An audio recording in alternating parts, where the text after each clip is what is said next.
So Battle Athlete, why don't you tell us a little about yourself and what you do, man? I've been streaming on Twitch since like 2014.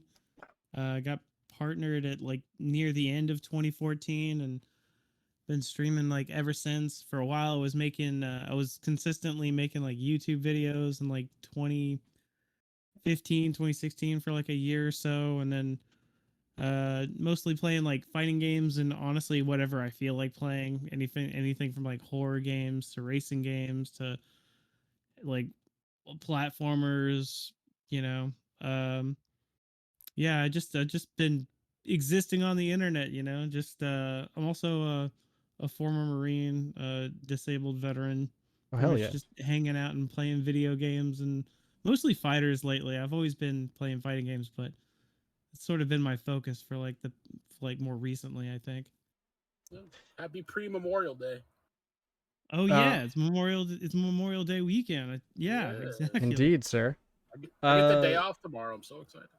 Oh yeah. so, can you tell us like kind of what was the point? And obviously, we're a fighting game podcast, but we kind of talk a little bit about everything.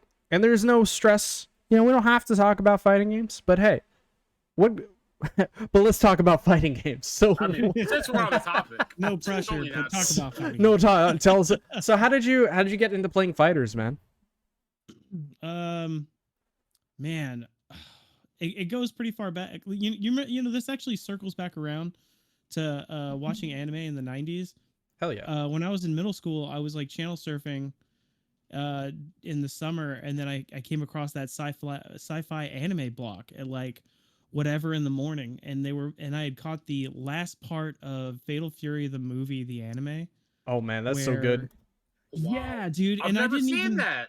Oh, it's pretty sick. It's deliciously cheesy, and the fight scenes are like varying in animation styles. But I caught the last part with Terry Bogard fighting Jammin, and he's like doing the burn knuckle and like that whole last fight scene, and I was like, holy crap, this is the coolest cartoon I've ever seen. I was like, Terry Bogard, Fatal Fury. I think I've heard of that game, and like I was like, I just really wanted to play Terry Bogard like in a fighting game, the same way that Street Fighter 2, the anime movie, made me want to like kind of play Street Fighter.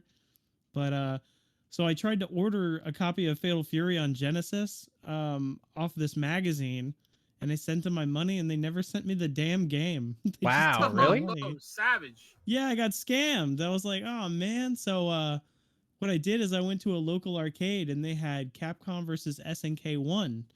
And I was like, Ooh. oh, there's Terry Bogard. So I started learning how to play Terry Bogard. I would do Buster Wolf. And every time I did Buster Wolf, it was hyped up in my head because I had seen the anime where he did like Hyper Knuckle and Burn Knuckle. So I'm just like in my head, like, yeah, Burn Knuckle, yeah. I was just like feeling it. I'm like in the arcade, like, just like feeling myself so hard from watching the anime. And then, it kind of grew from there. I met some friends in high school that actually played competitively, so I stopped playing casually at that point because they were playing serious, and you want to get some wins, and the best way to like force somebody to get better is have the friends around them be better as well, and that like lifts you up and forces you to get better. So Yeah. next thing you know, I'm getting Marvel vs. Capcom 2 strategy guides, and I'm playing Marvel and Capcom vs SNK and Guilty Gear, and then I started learning Tekken around Tekken 4, and yeah, man, it just started kind of going from there slowly but surely. I started branching out to more and more games, and then then with the birth of like competitive fighting games online with like Street Fighter 4, like 10 years later, like it became like a big thing with online. So much Yeah.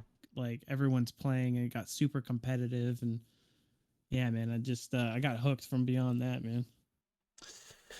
Um, for sure, man. I think for me it was actually, I'll say this, it was CVS 2 that like brought me back into it. So I kind of relate to that, man. CVS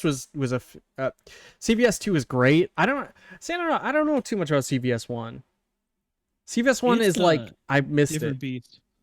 Is it? Very different beast. Yeah, it's a 4-button layout instead of 6. So like if you want to do crouching mid kick with Ryu, you have to do down back heavy, I think it is. Or Whoa. no, down forward heavy for mid kick. If you want to do a sweep like a crouching roundhouse, you got to do down back. Right. And yeah, so it's a little bit more technical, but it's got some of the most impressive presentation I've ever seen. Like they have stage intros and transitions and like yeah, it's just I a miss that beautiful stuff. game. Yeah, man. I think like the one thing I do know about CVS one, it is the most beautiful. Like it is probably the best looking Capcom fighting game, or if it's not the best looking, it's one of them in terms of presentation. Oh yeah, for sure. Like yeah, just the music and the stage transitions alone. They have like one that looks like an Outrun video game, but then there's a car accident and then the fight is taking place on a burning freeway with like cars on fire in the background and it's just incredible music and yeah, I could Rated T gush for about it T. for a while, but No, yeah, it's great. that I sounds think awesome. I've now hesitated like 2 times to not quote Terry Bogard when you were talking because you said get serious and then you said burning. So I was like, I wanted to. So like the problem is with people like say burning. I just want to yell burning or Burning! get serious, and then it's Lime wire! yeah, pretty much. It's kind of